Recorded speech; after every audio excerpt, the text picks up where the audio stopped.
Welcome back to America's Commercial Real Estate Show. I'm Michael Ball. This segment is brought to you by Arbor Crowd. If you're a sponsor or investor interested in crowdfunding, check out arborcrowd.com.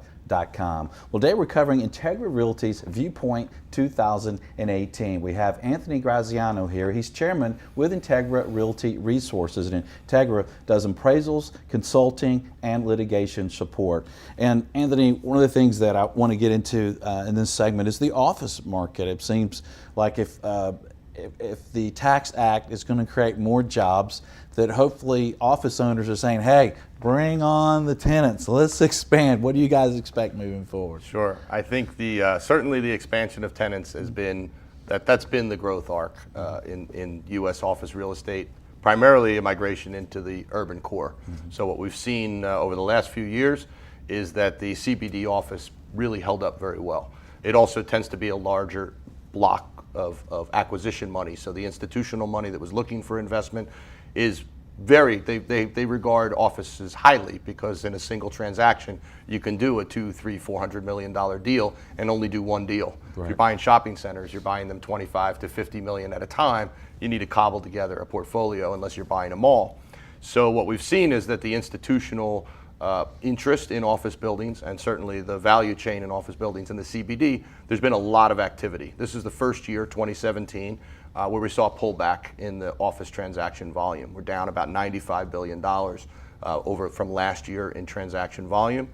Some of that pullback really is the fact that the institutional market is seeing the CBDs as fully priced. The rent levels and the TI levels have reached equilibrium.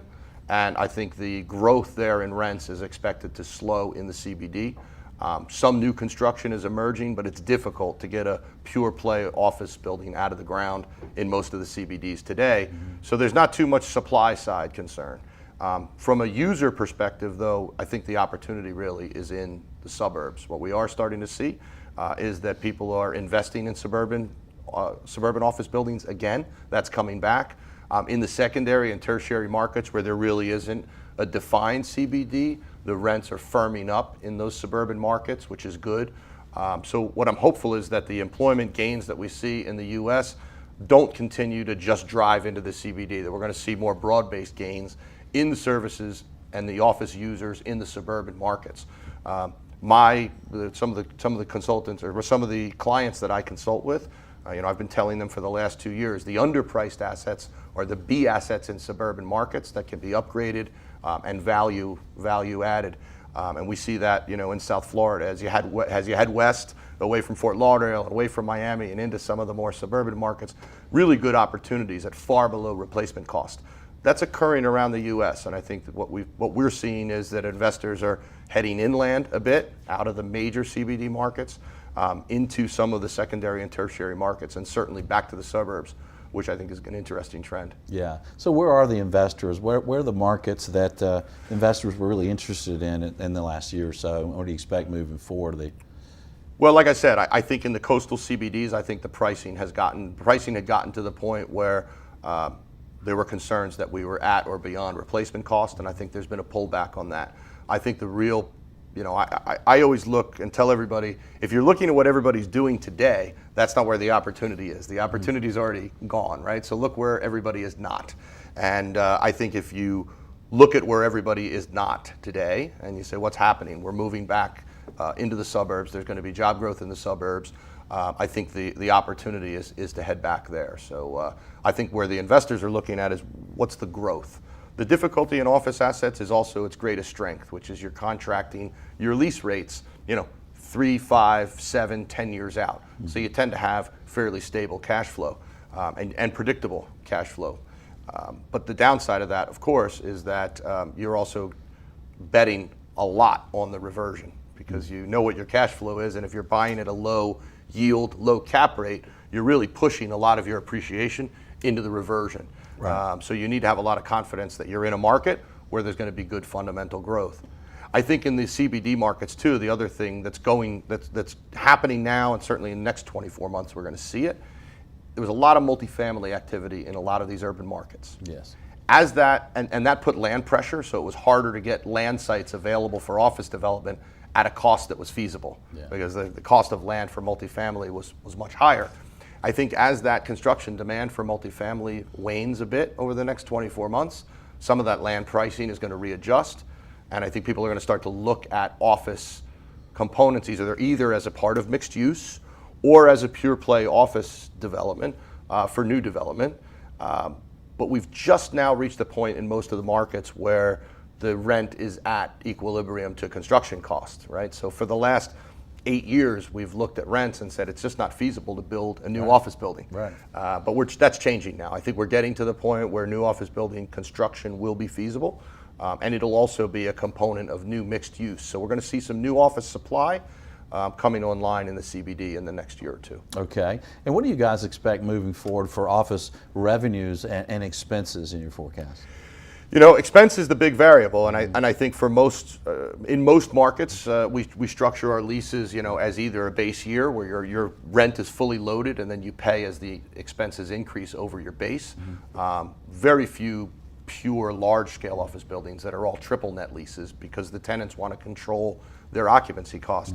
But the big trends there are, you know, real estate taxes, which as values have increased, we're seeing in a lot of markets those real estate taxes are a big jump, and that, you know, that really hurts the overall occupancy cost.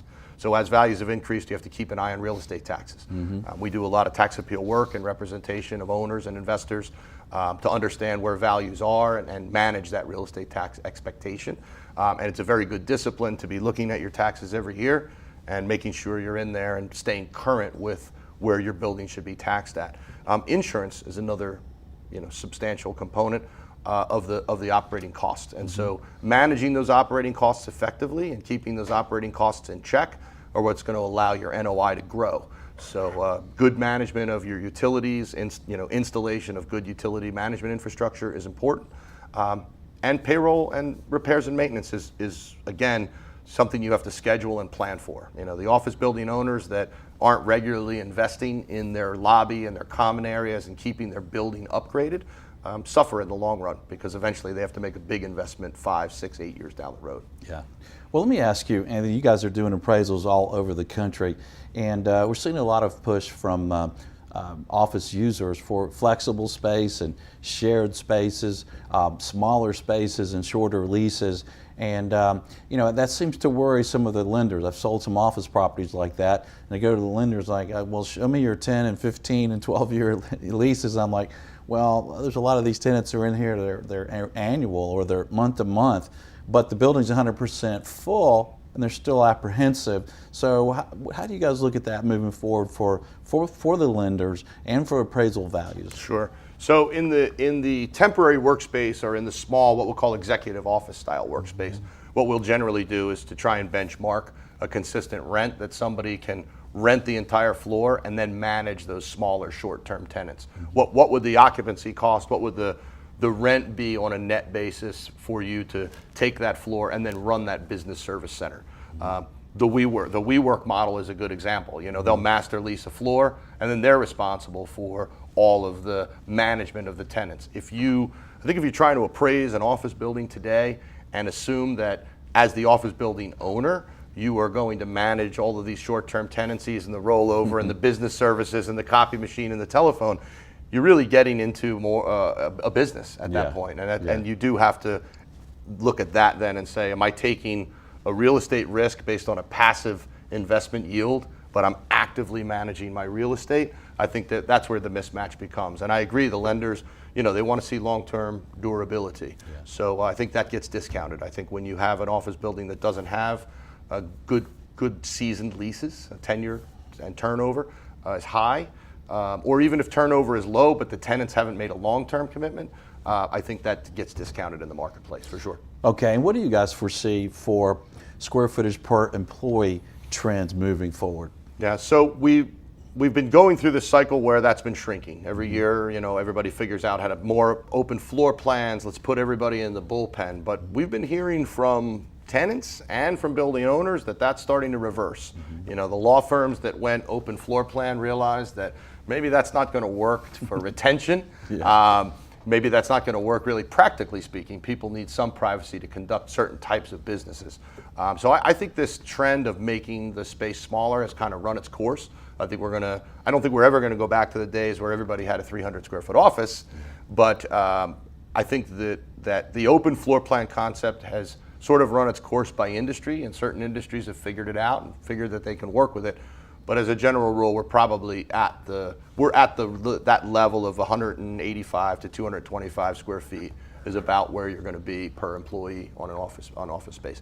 The other thing is that most of the buildings, the parking was scaled for a 250 square foot per employee ratio. So the other problem is you could design the space to put 3 times as many employees in there. You sometimes can't get the parking allocation for that space. Right. So although that, in urban areas with good mass transit, it's not as important. In most markets, the parking availability is critical. Right. So. All right. Well, good. Well, I want to ask you about some of the specialty sectors, because I think there's a lot of excitement out there about the hospitality market, about senior housing, and some of the others. So we'll get to that right after this short break. I'm Michael Bull. This is America's Commercial Real Estate Show.